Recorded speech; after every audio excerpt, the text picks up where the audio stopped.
Okay, hello everyone. Welcome back. This is our last session for today, and it will be our keynote by the artist Caitlyn Cherry, and it will be moderated by Eliza Schwartz. So it is my great pleasure to introduce Eliza. She is an artist and theorist who takes a queer and feminist approach to reproductive labor and language. Her work has been shown at the Athens Biennial, Sculpture Center, and Art in General, published in Whitechapel Documents in Contemporary Art, Practice, TDR, and the Brooklyn Rail, among other venues. She was a Helena Rubinstein Fellow at the Whitney Independent Study Program and a teaching fellow at the Whitney, and earned her PhD in Performance Studies from NYU. So please take it away, Eliza. Thank you so much, Elizabeth. And thank you for everyone for being here today, to the panelists for your amazing papers. It's given me a lot to think about as I've been watching the presentations, and especially in relationship to Caitlyn Cherry's work, which I think is going to animate some of the themes in really exciting ways.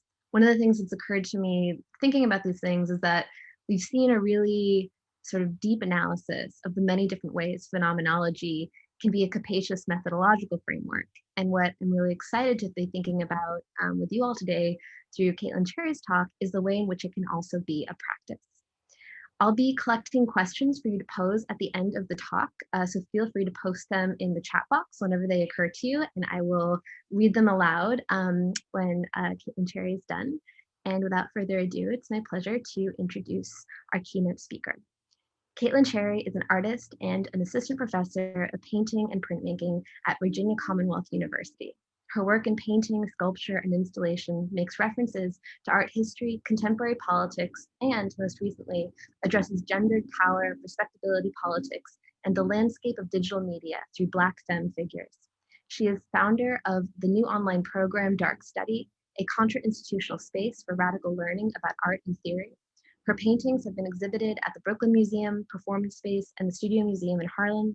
You can currently see her work in the group show Born in Flames at the Bronx Museum in New York, and as of next Tuesday, the 29th, in Destiny Betrays Us at the Whole Gallery in New York.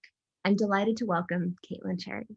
Hi, everybody. Thank you so much for having me. Hopefully you can all hear me and see me okay. I am zooming in from Lenape-Hoking in a hotel that has hopefully stable internet, but as somebody who's quite used to this situation, it takes me about a good 45 seconds to return if there's any tech issues. So I'm hoping that that doesn't happen, but I normally would be zooming in from home, which is in Powhatan territory, otherwise known as Richmond, Virginia. So I'm in town in Lenape-Hoking for as Eliza just mentioned, a group show that opens next Tuesday.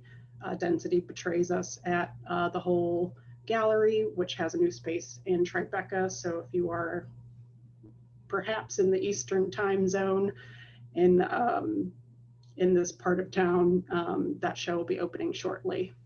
So this keynote lecture is going to be what I would probably describe as an enhanced artist lecture. It's going to be a bit of a hybrid of some research that I am interested in because of my practice being equally as interested in the making as it is the thinking around the topics that I touch on. So this is not necessarily a research paper. I don't know exactly what its final destination will be, but it's important for me to kind of think through deeper layers of my practice and the topics that it touches on in order for me to kind of move forward in the studio. So I'll be talking about painting specifically as it relates to technology and how that manifests for me in the studio. So let me see if I can get into my presentation. And I want to thank Elizabeth for hosting me. This seems like a great conference, and I'm looking forward to going back and viewing this recording and getting in some of these conversations that'll happen tomorrow. So let me get into this. I just have one question can you all see my presentation in the full view, or also looking at my notes? Yes, we can see it. You can see the full presentation in a full screen? Yes. Awesome, thank you. Okay, so this talk is called Painting OS, Self-Touching the Other, and it's going to have 4 parts. The first part is going to be about relating paintings to computer files and viewing both as storage containers. The next part is going to be about self-touching and thinking through a concept that Karen Barad has brought forth in relation to quantum physics. The third part will be a mini artist talk, and the last part will be about painting installation. So you'll be seeing slides about other folks' work as I'm talking, and if there's questions that arise, I'm sure we'll have a little time for that, but there's going to be a lot of stimulation going on. So feel free to also, I'm always open for questions post-conference, post-lecture. Happy to give you my information if there's something that arises that we don't have time for.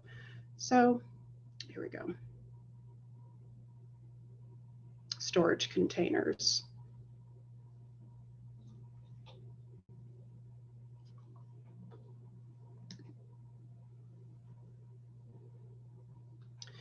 Before paintings perform as images, they are objects. Paintings are storage containers that hold the values of society. They embody the conditions that they are created in and date themselves immediately at the moment of their creation.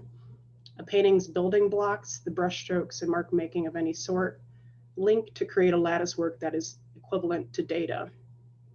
This data congeals to form an image. Painters create work with a silent acknowledgement of paintings archiving our histories and lineages as practitioners.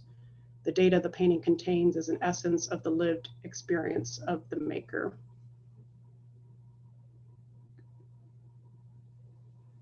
Computer files are units that many encounter on a daily basis, but it's difficult to describe their form and function as a storage container. They are ephemeral digital objects contained within a computer's operating system. Officially, files are objects or units on a computer that store data, information, settings, or commands. Some files are complex and can store many types of information at once. The computer's hardware runs an OS that runs software programs that manage these files. The OS helps your program save information from temporary storage memory to long-term storage, the hard drive. Any file that has any useful purpose must have some physical manifestation. That is, a file, an abstract concept, in a real computer system must have a real physical analog if it is to exist at all. In physical terms, most computer files are stored on some type of data storage device. For example, most operating systems store files on a hard disk. Hard disks have been the ubiquitous form of non-volatile storage since the early 1960s. Paintings share a basic physical resemblance to the shape of laptops, hard drives, and obsolete disk forms like the 3.5-inch floppy disks that still represent the save icons of today. They are hard rectangular tablets with little depth and much more generous lengths and heights. Paintings are files. Are painters programs? Are we programmers? You may be the operating system that oversees the bridging of the hardware to the software that reads these files. The traditional format of painting that remains standard to this day. The canvas stretched over wood panels or stretcher bars act as a hardware, but the image production is the software. It is a mundane yet spiritual project for the painter to interpret information that we see and translate it onto canvas. We interpret three-dimensional objects and environments as two-dimensional images. We deploy perspectival or anti-perspectival methods that are a kind of pseudoscience learned in art school. If painters refer to two-dimensional image sources, they are haunted by the quirks of the 3D format that hosts them. The dent in the paper that holds the printed out JPEG, the printer's inability to register the color hot pink within that image, or the thumb smudges on your LCD laptop screen that has the program Photoshop open, where you've built from scratch your painting reference to paint. I have discovered as a representational painter that if you've challenged yourself with copying a reference, that there will be a gap between seeing and representing. This gap becomes the answer to a grading question that often is asked of realist painters. Why does any photographic or digital image need to be painted, and what is gained through that process? The smaller the gap is, the more one is able to become a successful copyist. But within this gap is static noise where information gets lost en route to the canvas. What happens en route to this canvas? I think of an insignificant physical maneuver performed by a painter, a moment that will happen thousands and thousands of times in the creation of a single painting, slowed down significantly. So imagine that we are in a painter's studio observing it happening. It is when the painter turns their head just an inch after looking at their live figure model and finding which information needs to be copied, and then turning the canvas.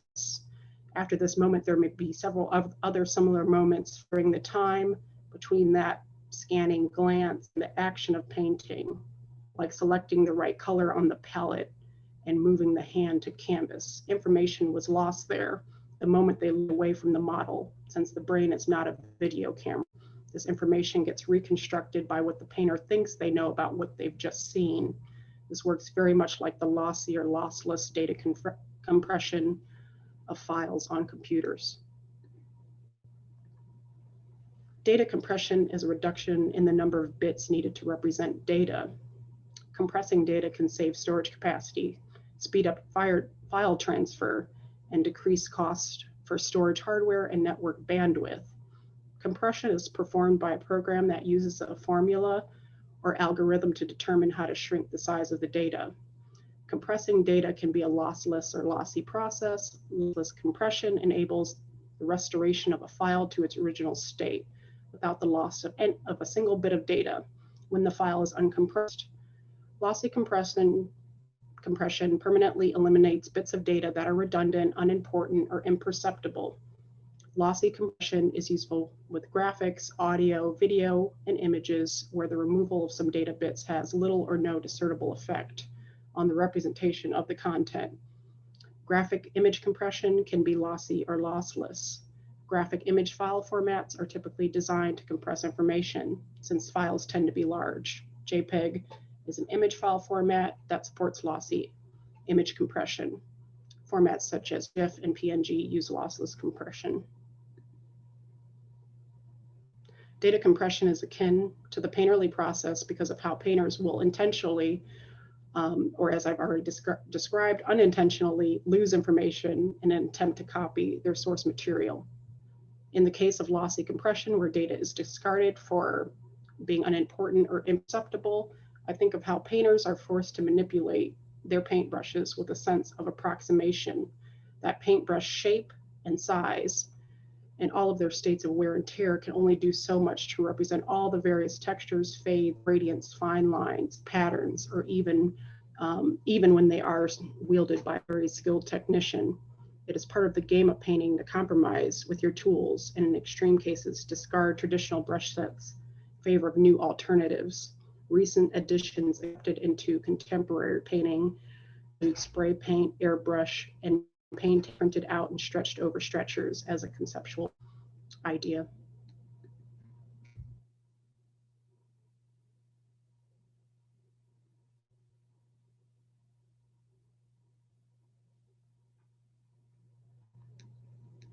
I'm just going to read this quote from Coco Fusco. Despite cybercultural claims that we have moved beyond cultural and racial identity, there are particular ways in which the digital revolution participates in globalization's redrawing the lines that distinguish bodies from each other, rather than erasing those lines altogether. For all the celebration of mobility and fluidity, digital technology organizes a world economic order that thrives on a global labor pool of poor non-white people for whom access to many critical unifying spaces, legal, symbolic, and electronic, is dismissed and even denied. Whatever their biological constitution, these workers are interpolated into the global economic order under the sign of passive subaltern female. Forced by necessity, my image is in my way. Into absolute obedience, to hierarchical managerial structures with invisible but omnipotent bosses, remunerated as if the wage was supplementary, and expelled from the workforce if they speak out against the manifold ways that atomization is exacted upon them in the name of efficiency. I just think that that was a great quote from At Your Service. Back to painting. Painters are overloaded as they zoom and interpret fine details. They must actively edit out to form a strong composition or discard data to move closer to the realism of human vision or not. For example, the vision of digital cameras. A digital camera's hyper-detailed image can be an unrealistic distortion.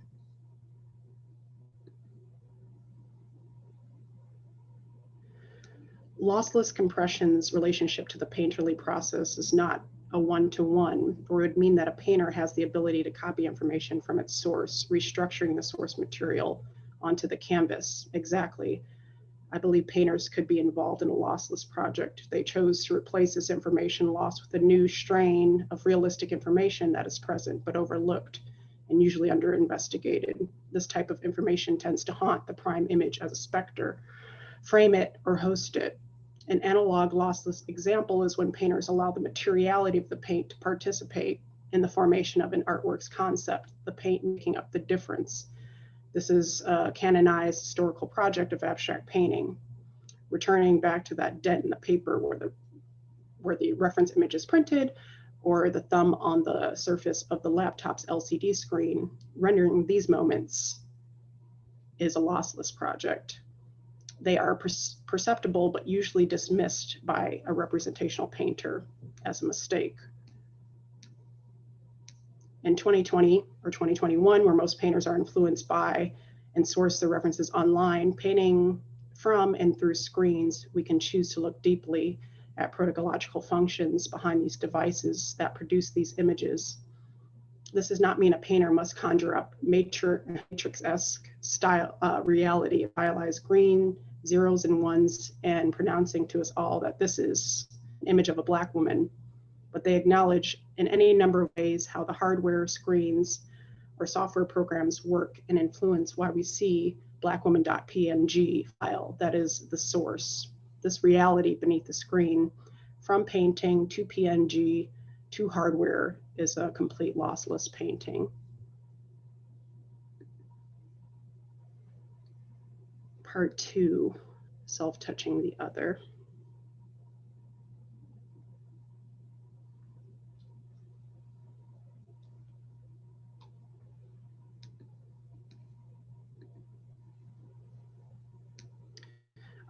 American media theorist Vivian Shabchak has noted that our bodies become increasingly distant in images and viewed as resources, increasingly viewed as things seen, managed, and mastered.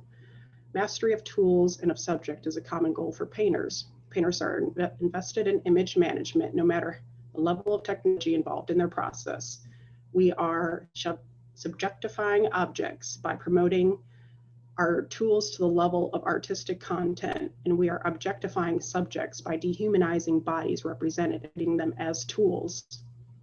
But this suggests a hierarchical relationship between artist and subject that in reality is much more entangled. As a painter loses agency to their computer used as a tool, or if there exists miscommunication between painter and their image source, there presents an opportunity to speak about the reality of marginalized people and how they move through the world as a glitch or as an interface to be corrected or recalibrated. This entanglement complicates the binaries registered and read by computers and socialized bodies of painters and their subjects. What can be gained in this distancing of bodies through the layers of filters, images, and protocols?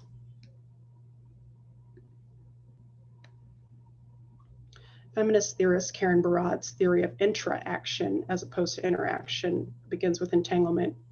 Barad discusses concepts like the body and subjectivity not as a priori or bounded things, but as potentialities whose boundaries are defined again and anew within a specific within the specific entanglements of their surroundings in a given moment through time. If we think about the painter as a body interacting with their computer or their tools, there's fruitful territory to speak about the the conditions of living today. Jenny Sundin, a feminist scholar of technology in 2015, suggests that the glitch may be seen as a correction to the norms or the programming of the machine, and in turn, a positive departure for both technology and the study of gender, of feminist media studies, whose projects historically have been founded on rigid but slippery and fragile binaries. You may not be able to experience, you may not be able to paint the experience of a Black woman by looking at them, as painters have been traditionally trained to do. The key to their understanding and representing might require an artist investigating spaces in between and through a wholesale development in mastery.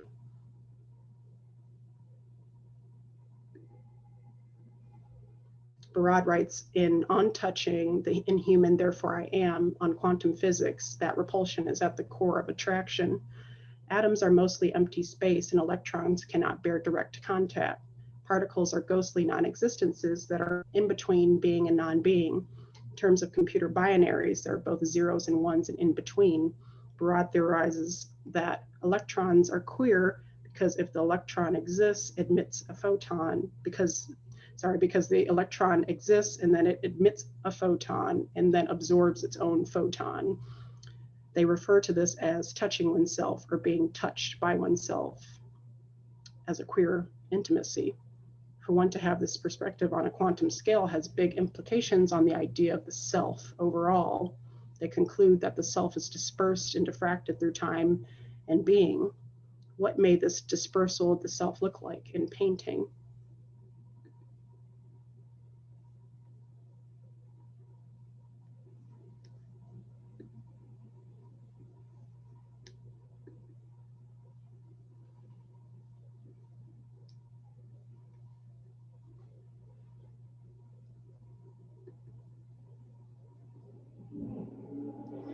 I'm just going to read this quote by Legacy Russell, who just recently released the book Glitch Feminism. As glitch feminists, this is our politic. We refuse to be hewn to the hegemonic line of a binary body. This calculated failure prompts the violent socio-cultural machine to hiccup, sigh, shudder, buffer. We want a new framework, and for this framework, we want new skin. The digital world provides a potential space where this can play out. Through the digital, we make new worlds and dare to modify our own. Through the digital, the body in glitch finds its genesis. Embracing the glitch is therefore a participatory action that challenges the status quo, creates a homeland for those traversing the complex channels of gender's diaspora. The glitch is for those selves joyfully immersed in the in-between, those who have traveled away from their assigned site of gendered origin. The ongoing presence of the glitch generates a welcome and protected space in which to innovate and experiment. Glitch feminism demands an occupation of the digital as a means of world building. It allows us to seize the opportunity to generate new ideas and resources for the ongoing revolution of bodies that can inevitably move and shift faster than AFK Moors or the societies that produce them, under which we are forced to operate offline. And with that said, I'm going to kind of tonal shift to speak about my own work. So I don't know who all might be familiar with my practice, but it's mostly involved in a combination of painting, sculpture, and installation. And I usually tend recently to talk about my work only since 2018. So I'm going to give a kind of truncated overview of what my painting practice is about. Since early 2018, I've been painting subjects that I find through social media and Google image search, specifically of Black femmes who exist in the entertainment industry, in erotic media, and who are influencers of various types, rappers and dancers, bottle service women. And for me, this has become a project where I have been trying to kind of trace my own viewpoint on my body and how it moves through space as a Black femme who looks in a particular way. So finding femmes who I feel like I identify with physically and who I feel are part of a very rapidly moving culture that I attempt to archive through the process of painting practice. And as I do this, I take their images that I mine online and I'm filtering them through digital programs in order to create an alternative color system that allows me to speak not just about who they may be as entertainers, artists, and models themselves, but also speak equally on the technology through which I am finding their images. So therefore, their images become not just a direct representation of what they are, but also a simultaneous representation of the screen that I am viewing them through, which is currently the LCD laptop screen, which I'm looking at one right now.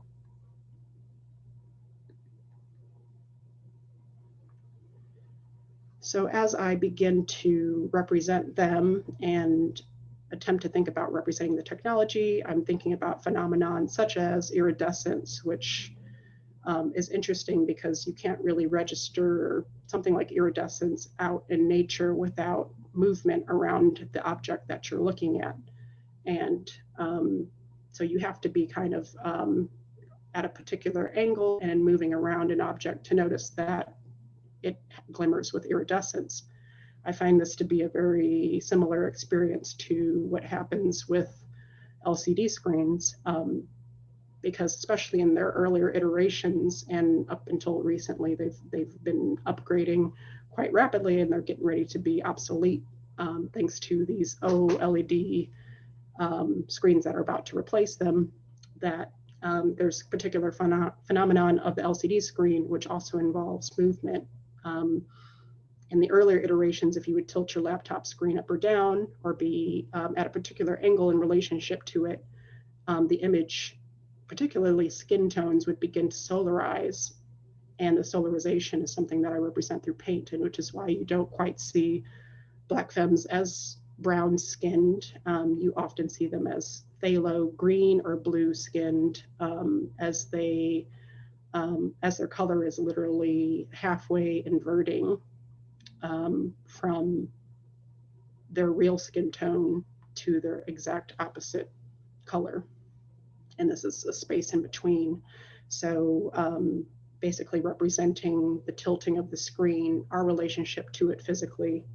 You might be laying down and watching a movie with your laptop, which a lot of us do, but to speak specifically about how we interact with these objects in a very particular way while we're viewing our media.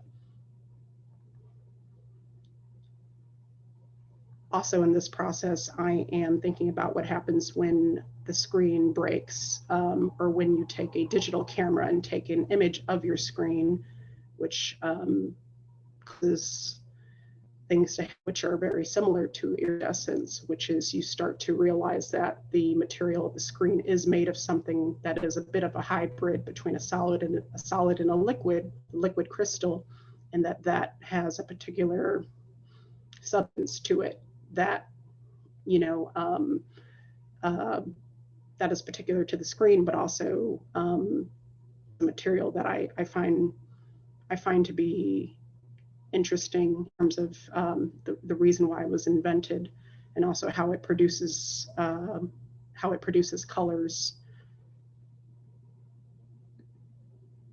So when I speak about what happens when you have a digital camera that takes an image of your screen, everybody has experiences sending a photo to a friend.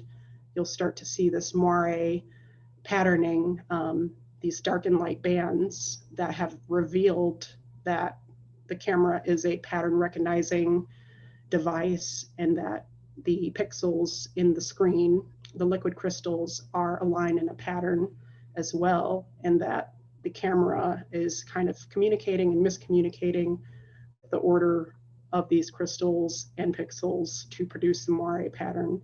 It's revealing a kind of a glitch or a layer that we see, but we don't necessarily see. It's kind of imperceptible to us, our vision, but it's perceptible to a digital camera.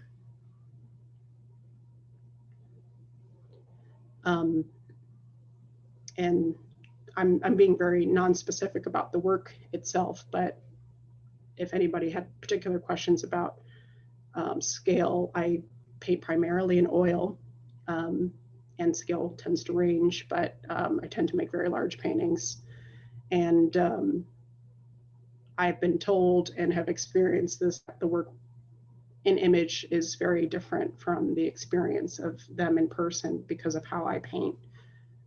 Painting very quickly and also painting messily, and they tend to photograph very sharply. And I become more interested in how to capture that and exploit that,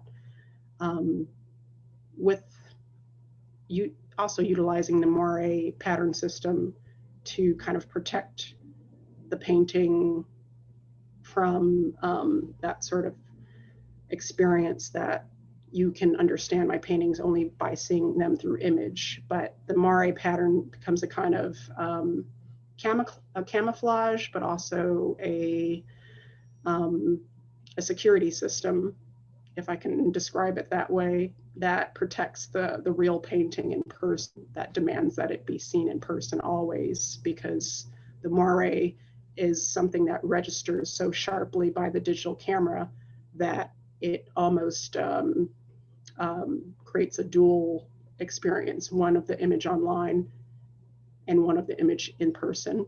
That makes sense.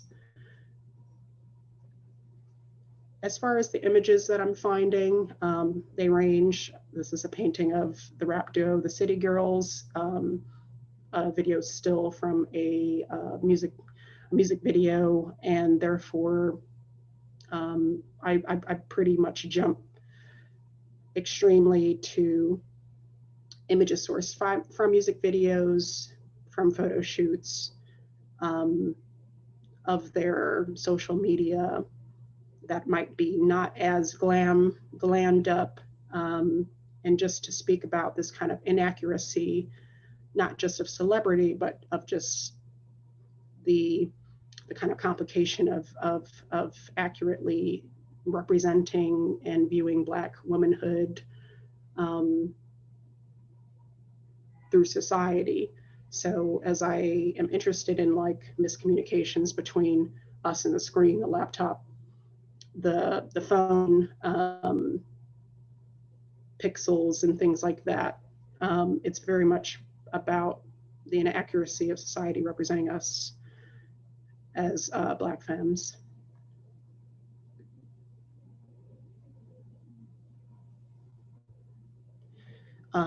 A lot of my paintings have this aurora pattern that are behind the people in the paintings, and this becomes a way, like I mentioned, to kind of speak about like what happens when you touch a screen. You start to see a rippling of these pixels and colors that are moving and separating around your finger. So it's almost kind of like an abstract or poetic way for me to think about what is beneath the screen, bringing it more to the surface. So when you view my paintings, you often see that you can't easily find the borders of where they begin and where their backgrounds end. So they become camouflaged even before the moire pattern is at play. And that is because, not just because they're solarized and have a different skin tone, but because they are femmes who are heavily tattooed and wearing particular outfits that are bright, that are fishnet, that are latex, that are patterned because they are in this entertainment industry that requires a kind of style of dress for them to do what they do. There was a particular body of work, these few images that were about femmes that worked in a Brooklyn cabaret. So therefore you were seeing a lot of images of them holding expensive bottles of liquor and cash. And I'm particularly interested in them sort of representing the value of themselves, the value that their bodies have, but also thinking about that on a bigger scale, the value of paintings as financial instruments that circulate in a particular way. And this body of work also had these codes that were overlaid over the images that had, you know, maybe 6 to 8 numbers per painting. And these were actually paintings that were, the code themselves was the underpainting, and I was painting around the codes to sort of reveal the codes. So, and just thinking about, as you find certain images online, let's say if you're looking at an image from a photographer's website, that it usually contains a watermark as a sort of ownership of image. And also if you breach a website, it'll ask you for you to type in a CAPTCHA, which is also a kind of secure system to access images. So my work is very much involved in how you access certain bodies, some people, and access their images online. And the layers, the very many layers, obviously down to the code, and how you're looking at a JPEG that, you know, has a code underneath, a numerical code that the computer is registering in order to read it as it is.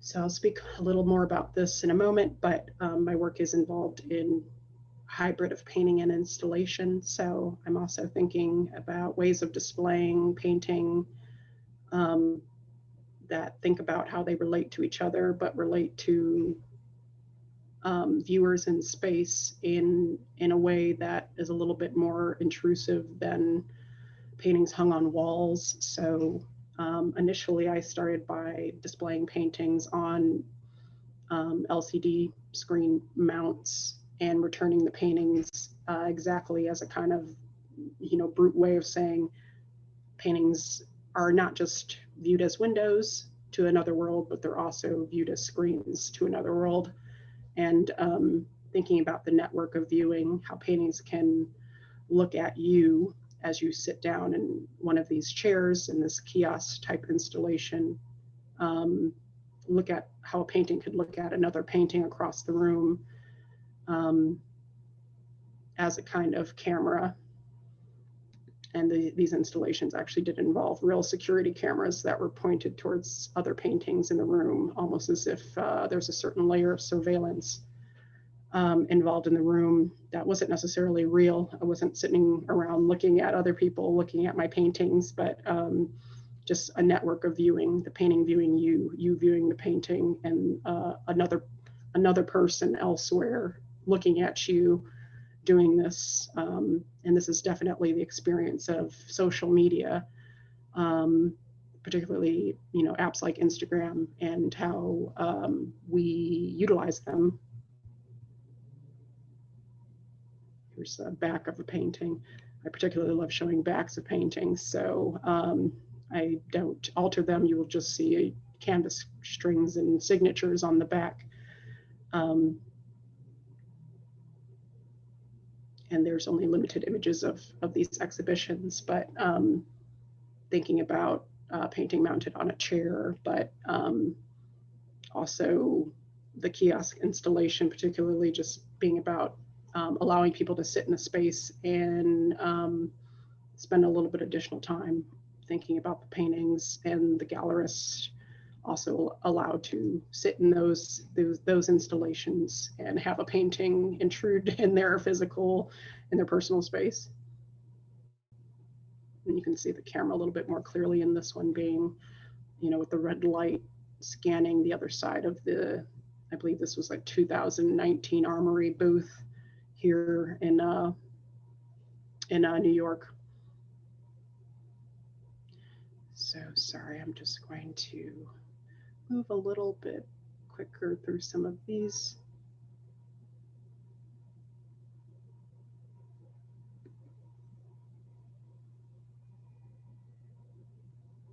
This was a 2019 show that I did in Italy called Noisy Boy, and it featured images of femmes in the entertainment industry, and also models that were had images of them next to vehicles. So this one particularly is one of a rapper who's kind of leaned up against a very large SUV in the gas station, and thinking about that sort of human machine hybrid, and how a lot of this is a big trope in the rap industry and entertainment industry, mounting these entertainers near vehicles, usually of high value, and how they always kind of become sources of their power, but also turning them into a cyborg of sorts. And this is from my most recent solo exhibition at the Hole in New York last October, a show called Crachoa's Indignation. And Crachoa's is not a real word, it's just actually a phrase that was sort of invented via typo from a Kanye West tweet, as he was ranting to Kim Kardashian last summer, which signaled, I guess, the end of their marriage. But just thinking about this typo that happened on Twitter being a kind of, and the rant about kind of how he doesn't want his children to become porn stars and things like that. And it just the sort of embedded misogyny. The typo is actually that he meant to say righteous indignation, and saying that I'm rightfully angry. And so I just think about that sort of tension of that moment, particularly last summer, where I think Black folks had a right to be angry about a lot of different things. But just thinking about that typo as a kind of manifestation of how I feel my work is attempting to speak about social issues through technology, and the mistakes that can happen, typos included, along the way, being a potential route to further understanding of who Black, queer, trans people might be. Okay, time-wise, I'm going to move on to our next part 4, and speak about painting installations, multi-stabilities. Just take a sip of water. We're almost there. So, as I mentioned, my work is involved in painting installation, and it's interesting to be saying that after I kind of started doing it a decade ago, because I noticed that it's still not quite considered, it's painting installation is not a genre that is known, that is spoken about, but I know through just seeing contemporary painting that a lot of artists are very interested in this particular hybridity of mediums. But so I just, I feel compelled to speak about it as a unit, painting hyphen installation, being something that I see through a lot of work of my peers. Okay, so back to self-touching. So this lecture, also titled Self-Touching the Other, is a way for me as an artist to describe how my practice is concerned with painting from the screen and the layers of content within. This is expansion from the broad concept of the self being diffracted, that particles touch themselves, and touches itself on an infinity scope. I believe it's possible to reconstitute the self and to arrive at a conclusion of who the subject is through abstraction, digital abstraction potentially. Self-touching refers to the relationship between painter, canvas, and digital reference as an entanglement where the boundaries of bodies and machines and their agency are deactivated and distributed. But what about the other in the phrase? So this final section will be about how viewers interact with my paintings in the form of painting installation and the paintings of others, obviously.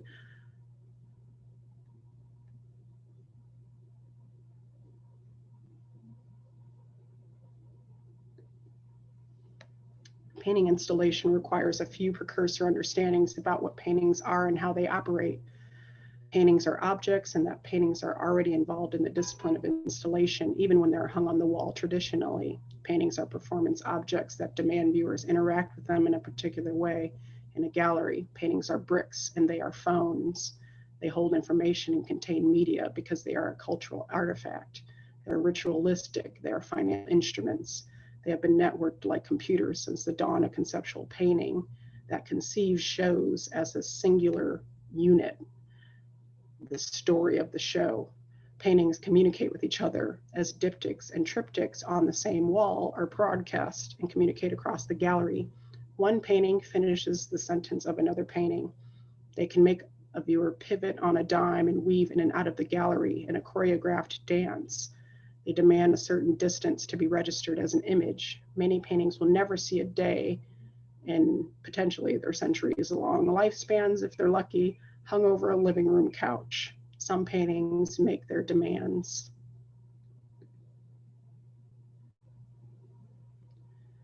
I'm just going to read this quote by Don Eade from 2012 in Experimental Phenomenology, Multi-Stabilities. Don suggests that contemporary digital technologies, like older technologies, are increasingly multi-stable, whereas a technology like a hammer seems to afford limited options for use. Striking is the dominant affordance. Technologies like screens on computers can serve many overlapping purposes. They can display the flat text of a journal article and can be read like a book 1 minute, and then in a Gestalt shift, the screen can display experientially 3D interactive world of an online game. In a third moment, the cell phone may shift to connect via video conference the image of a real-time colleague halfway around the world. Don uses the phenomenological experiences of the Gestalt shift to describe technology world shifts that occur when we toggle phenomenologically between the different temporarily stable but multiple stabilities of the multi-cell phone. New technologies don't cancel out old ones, they sublate, meaning they continually compound on top of the old ones instead of erasing them. This makes sense when we think of the multitude of functions our cell phones can, that they can be: phone, video recorder, notepad, video game console, social media interface, the list goes on. How can this multiplicity affect over time the experience with a multi-stable technology? Is called an invariant.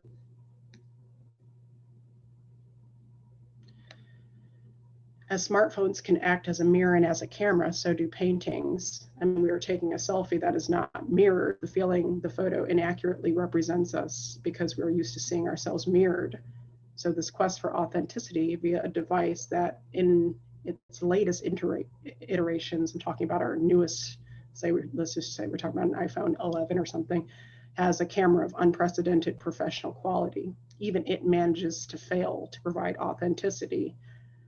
For painters who represent human subjects, we task ourselves not just with copying, but embedding both our lived experience, our physical reality, in the process of the painting and our experience of that subject or painting.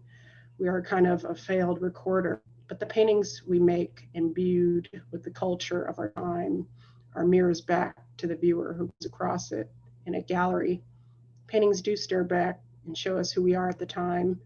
We may feel particularly about a painting during one visit and differently when we see the work a decade later. If we use our smartphone as a mirror, we turn it on for a brief moment and we don't actually capture the image in an impermanent way. If we use it as a camera, we turn it on the function and store this information permanently.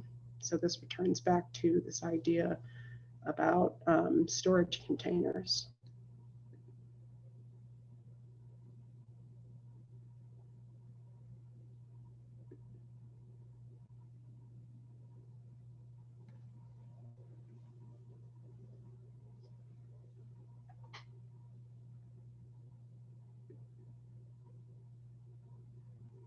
And I'm just cycling through a few examples of painting installation that I've seen over the past few years. Got a chance to see this Wickerham and Lomax show in Washington, D.C. at Von Co. And just thinking about the sort of tension between two-dimensionality of paintings and sculpture and installation.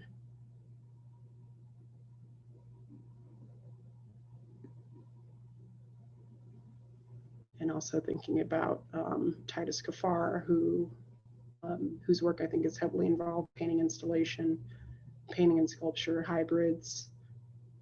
And he uses it to talk about not just the sort of particular history of painting, but our racial history as a country.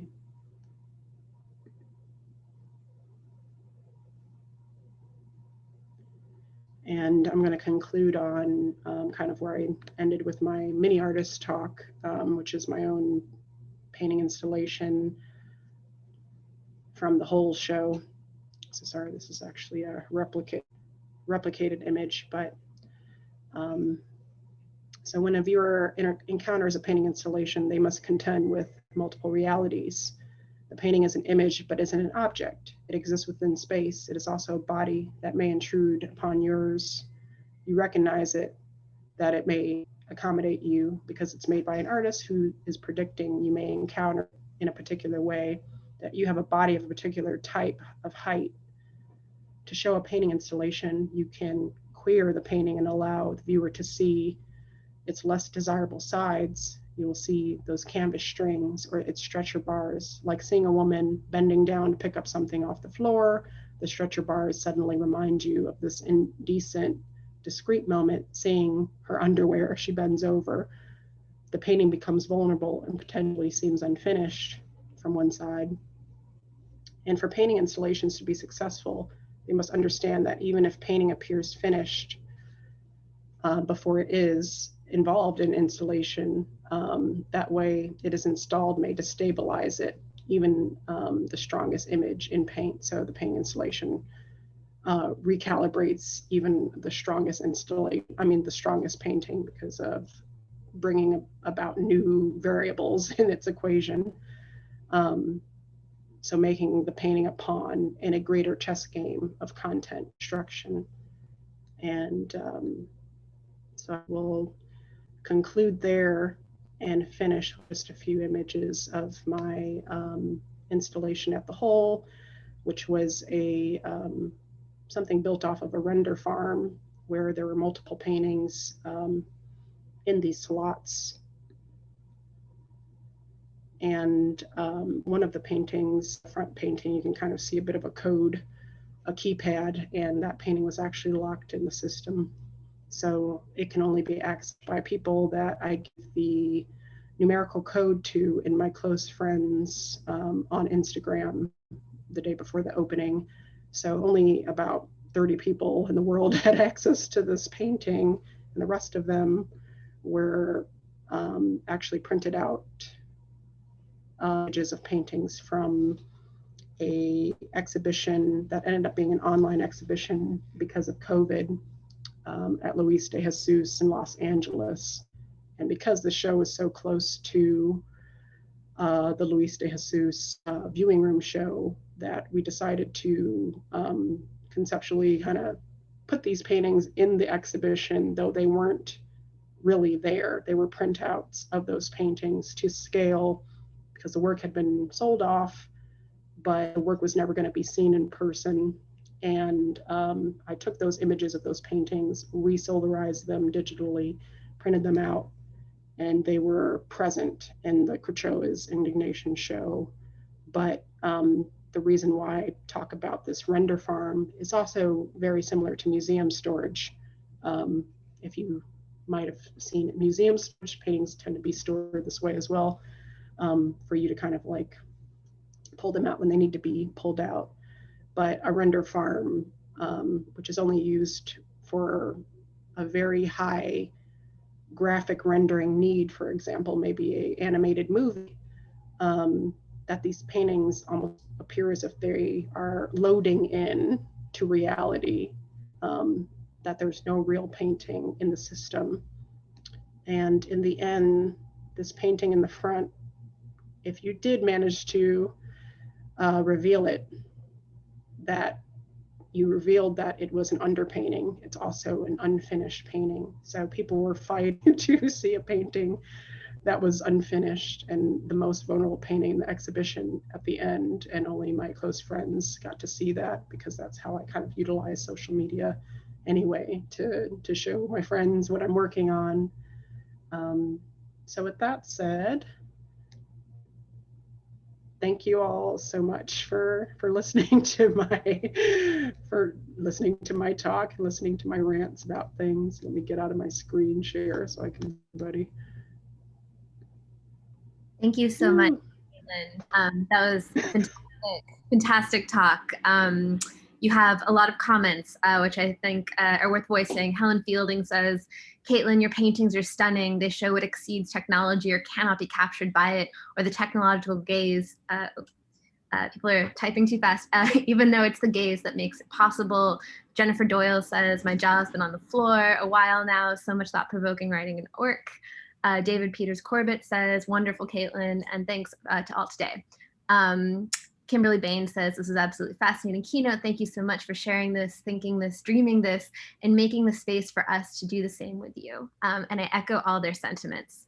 We only have a little bit of time for questions, so I'd like to encourage anybody who has them to put them in the chat. I thought I might begin with one, which is what struck me so much throughout the different pieces of your talk was this idea that the painting is a vessel, and how much that echoes something we hear in feminist theory, which is the idea that a body is a vessel. Somatic memory, intergenerational trauma, these are all things that get carried in the vessel of the body. And then, of course, you have the very misogynist narrative from a different strain of the body as a reproductive vessel. It's just the women's bodies and the femme bodies.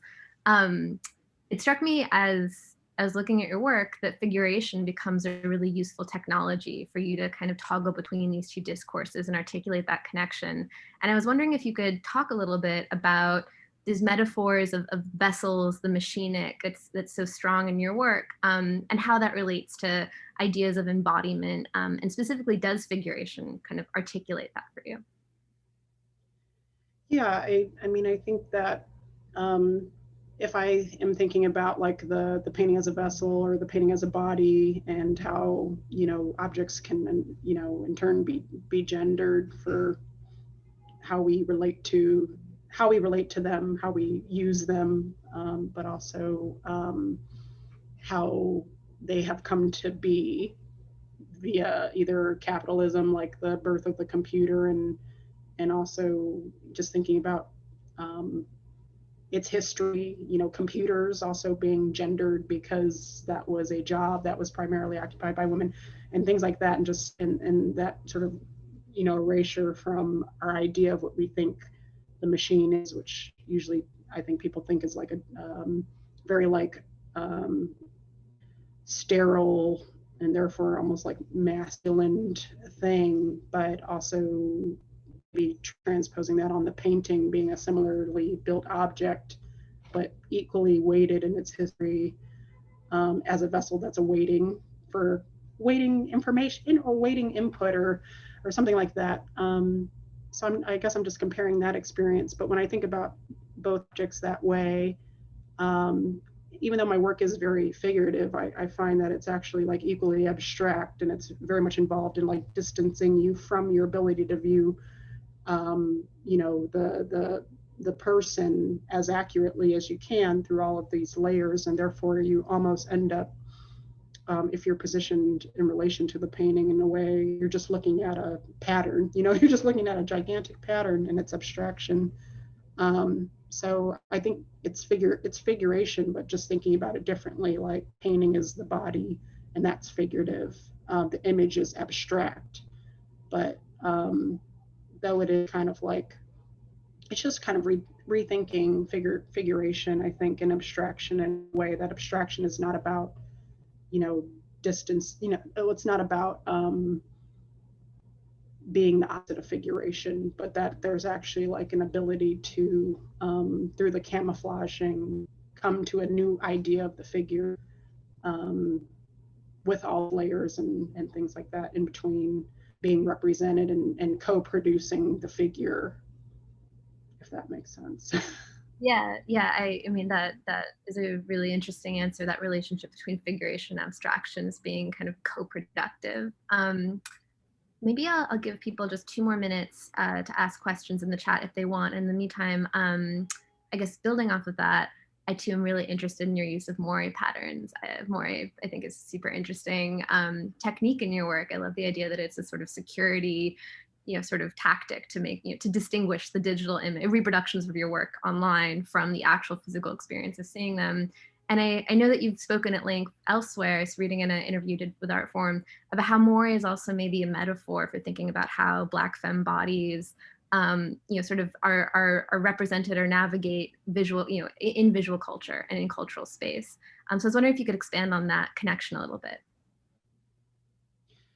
Yeah, so the moire ends up being something about like the angle, like the kind of angle of attack between the camera and in the screen, and so that means that, is that to be at a 45-degree angle in relation to your computer, and it might produce this particular experience. Like, is that a matter of something that needs to be corrected, or is like every viewpoint, even the ones that are glitches or inaccuracies, are worth kind of keeping around and thinking about. And I think that the moire just becomes like a poetic way for me to just speak about that, in which, society is constantly and actively representing Black femmes, but also that thinking about the technologies themselves and just how, you'll post you'll see a selfie by a celebrity that looks totally different than how you've imagined them to be, because you're only used to looking at particularly glammed up professional images of them that may be edited and photo filters and things like that. So all of these are kind of like different parts of the self that we're putting out there through the technology. Some are inaccurate, some are purposefully inaccurate. I usually am also interested in representing people who may also be involved in, let's say, things like plastic surgery, things like that. So the certain like alterations to their bodies is also kind of like inaccuracy, but that is important for them and their ideas, standards of beauty.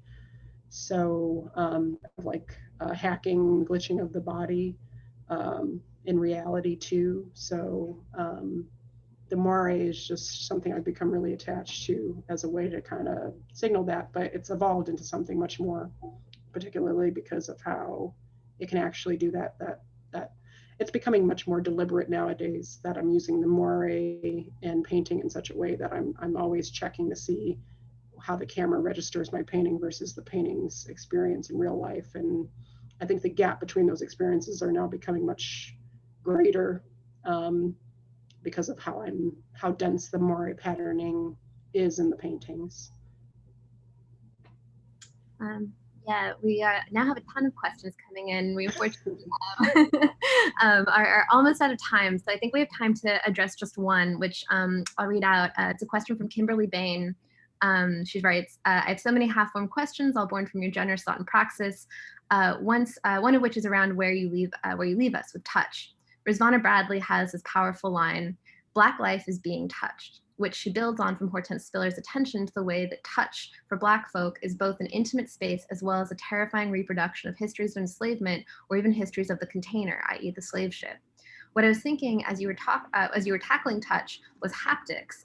For example, prior perception and the way viewers must reorient themselves to your work in space, and texture, whether visually, though the almost lenticular style of your work, or through the last piece you showed pop up. Can you speak even briefly on this? And thank you everyone for your questions. Hopefully we'll have a chance to address the rest of them offline in some manner. Yeah, I think I'll just thank you for that. It's such a great question. And I think about reorientation because of how even I guess I speak only about like the experience of the digital camera versus the experience in real life. But I also think that there is a lot of, as a result of painting installation, but even before painting installation, just because of, as I mentioned, how you view paintings through a certain distance and what happens up close versus what happens when you're 20 feet away from a painting that's 7 feet. That experience also happens in person. So the paintings do demand multiple positionings in order to I guess get the full viewing experience. And I think that my paintings demand that maybe more than most paintings. And that is something that happened accidentally, like the moire sort of phenomenon, but now is becoming much more active. And so that's, I mean, maybe I'll end with that there, but I really appreciate this question. It's something that's like, it's really what I think my work is heavily invested in at the moment. Which also just stems from this interesting phenomenon of like, we all view most paintings online, and that's important because that's the only way we can view most paintings, because paintings are objects that exist somewhere, and it's much more democratic experience to view them online. But I also think it's important for me in my practice to just think about how people are physically relating to them in space. So thank you for that question. Well, thank you for all the questions, and thank you so much, Caitlyn. I think we're now going to go to Elizabeth for some brief concluding remarks. Thank you so much, Caitlyn, for that brilliant window. I'll use an analog metaphor into your work, which I think gave us so much to think about, and a new direction on so many of the ideas and terms that we've already had some time to think about, like proprioception and opacity. So I really appreciate everyone's work today. This is a really brief concluding goodbye, just to say thanks to everyone who's joined us, for everyone who's presented and moderated, and we look forward to seeing you again tomorrow. We'll kick off tomorrow at the same time as we did today, which is 4:30 in London. So everyone have a great night, and I hope to see you tomorrow.